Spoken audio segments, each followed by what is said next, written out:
بسم اللہ الرحمن الرحیم۔ ڈیئر اسٹوڈنٹس، آج کا ہمارا جو لیکچر ہے وہ تعارف قرآن کے شارٹ آنسرز ہیں، جو کہ سوال نمبر 2 کا حصہ ہے۔ ہم اپنے ابتدائی لیکچر کے اندر اس کے 28 سوالات کر چکے ہیں۔ اب سوال نمبر 29 ہے۔ ابتدا میں قرآن کن چیزوں پر لکھا جاتا تھا؟ کتابت قرآن اور کاتبین وحی کے حوالے سے یہ سوالات ہیں۔ ابتدا میں قرآن کن چیزوں پر لکھا جاتا تھا اور ان میں سے 4 کے نام تحریر کریں۔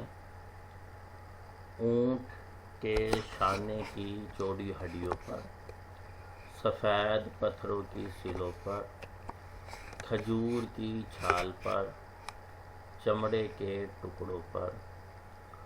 تو یہ 4 چیزیں آ گئی ہیں۔ اس کے علاوہ کاغذ پر بھی لکھا جاتا تھا، لیکن اس وقت کاغذ نایاب تھا۔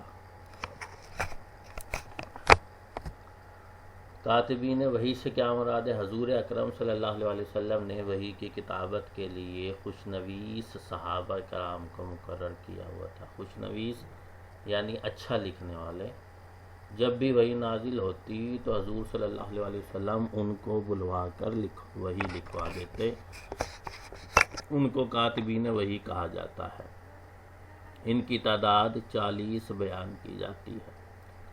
سوال نمبر 31 اہم سوال ہے، 3 سٹار لگے ہوئے ہیں، مطلب 4 مرتبہ یہ سوال ملتان بورڈ کے اندر آ چکا ہے۔ کوئی سے 4 کاتبین وحی کے نام لکھیں۔ چاروں صحابہ کرام، خلفائے راشدین اس کے اندر ہیں۔ حضرت ابوبکر صدیق، حضرت عمر فاروق، حضرت عثمان غنی، حضرت علی رضی اللہ تعالیٰ عنہ، حضرت زید بن ثابت رضی اللہ تعالیٰ عنہ، حضرت عبداللہ بن مسعود رضی اللہ تعالیٰ عنہ۔ ترتیب قرآن۔ قرآن مجید کی 2 ترتیبوں کے نام لکھیے۔ پہلی ترتیب نزولی، دوسری ترتیب توقیفی۔ اس کا مطلب ہے اپرووڈ بائی گاڈ، یعنی خدا کی طرف سے دی گئی۔ ترتیب نزولی سے کیا مراد ہے؟ جس طرح وقفے سے قرآن مجید نازل ہوتا رہا وہ ترتیب نزولی ہے، جس کے مطابق پہلی سورۃ العلق بنتی ہے۔ سوال نمبر 34 توفیقی ترتیب کا کیا مطلب ہے، یا ترتیب توقیفی سے کیا مراد ہے، یا قرآن مجید کی موجودہ ترتیب کی وضاحت کریں، یا قرآن مجید کی موجودہ ترتیب کیسی ہے؟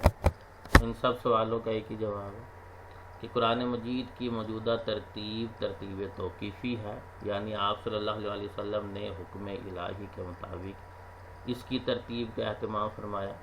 جب کوئی صورت نازل ہوئی تو آپ صلی اللہ علیہ وسلم خود کاتبان وحی کو فرمایا کرتے تھے کہ اس صورت کو فلاں صورت کے شروع یا آخر میں یا فلاں مقام پر درج کر دو۔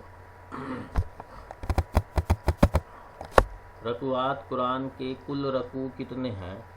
قرآن پاک کے کل 540 رکوع ہیں۔ جمع و تدوین قرآن۔ سوال نمبر 36 جمع و تدوین قرآن سے کیا مراد ہے؟ جمع و تدوین کا معنی ہے منتشر اجزاء کو یکجا کرنا، کتابی شکل دینا۔ حضور اکرم صلی اللہ علیہ وسلم کی حیات طیبہ ہی میں قرآن مجید مکمل ہو چکا تھا، مگر مصحف کی شکل میں نہ تھا، چنانچہ عہد صحابہ میں جمع و تدوین قرآن کا فریضہ سر انجام دیا گیا۔ سوال نمبر 37 تدوین قرآن کے کتنے ادوار نام لکھیں؟ جواب جمع و تدوین قرآن کے 3 ادوار۔ پہلا دور عہد رسالت، یہ قرآن کے نزول اور کتابت کا دور تھا۔ پورا قرآن منتشر اجزاء یعنی پتھر کی سلوں پر، کھجور کی چھال پر، اونٹ کے شانے کی ہڈیوں پر موجود تھا اور ہزاروں حفاظ قرآن موجود تھے۔ دوسرا عہد صدیقی، اس دور میں حضرت عمر رضی اللہ تعالیٰ عنہ کے مشورے سے حضرت زید بن ثابت رضی اللہ تعالیٰ عنہ نے قرآن کو کتابی شکل میں جمع کیا۔ تیسرا عہد عثمانی، اس دور میں قرأت کا مسئلہ پیدا ہوا تو حضرت عثمان رضی اللہ تعالیٰ عنہ نے تمام امت کو قرأت قریش پر اکٹھا کیا۔ اسی لیے آپ رضی اللہ تعالیٰ عنہ کو جامع القرآن کہا جاتا ہے۔ عہد صدیقی، سوال نمبر 38، سب سے پہلے تدوین قرآن کا کام کس خلیفہ نے کیا؟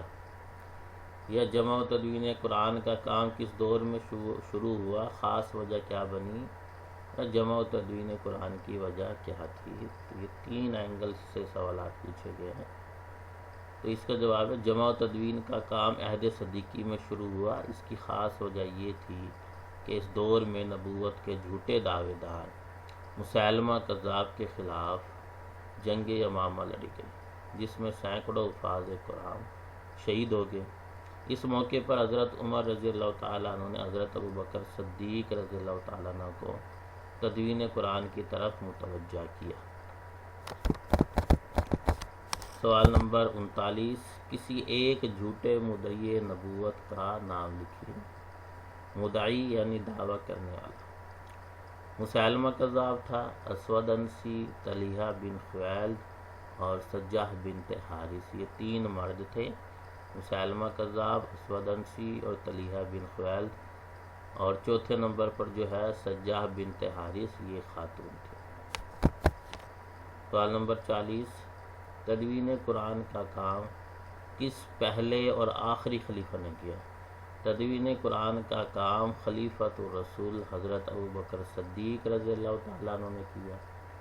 آپ رضی اللہ تعالیٰ عنہ نے اپنے لیے خلیفۃ الرسول کا لقب اختیار کیا، جبکہ آپ رضی اللہ تعالیٰ عنہ کے بعد کے خلفاء نے امیر المومنین کا لقب اختیار کیا۔